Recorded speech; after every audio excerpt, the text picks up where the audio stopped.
Season well, unpacking an everyday phrase. Hello, everyone. Welcome back to our channel, where we make English language learning fun and easy. Today, we're going to explore a common phrase you might hear in everyday English: season well. This phrase is rich in meaning and usage, and understanding it can really spice up your English skills. Let's dive in. When we hear season well, it's often in the context of cooking. To season something means to add salt, herbs, spices, or other flavorings to food. When someone says to season well, they're advising to add enough seasoning to ensure the food is flavorful and delicious. It's all about finding that perfect balance of flavors to enhance the taste.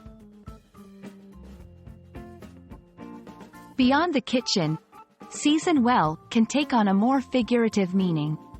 It can be used to describe anything that is done with the right amount of effort or skill to achieve a good result.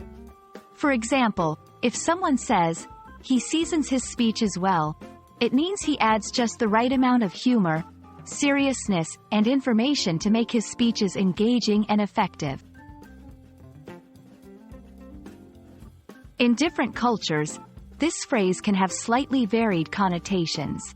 In some English-speaking areas, season well might be more commonly used in cooking, while in others, its figurative usage is more prevalent. It's important to pay attention to the context in which it's used to fully grasp its meaning.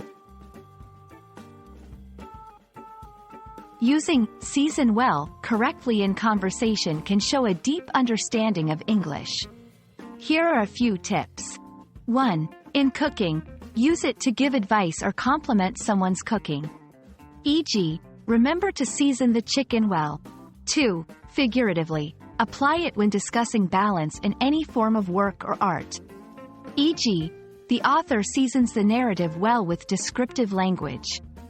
3. Listening for context. Always listen to the surrounding conversation to understand whether it's being used literally or figuratively. We hope this video adds some flavor to your English vocabulary. Season well is a versatile phrase that, when used correctly, can reflect a sophisticated understanding of English. Keep practicing, and don't forget to season your English skills well with regular learning. Thanks for watching, and see you in the next video.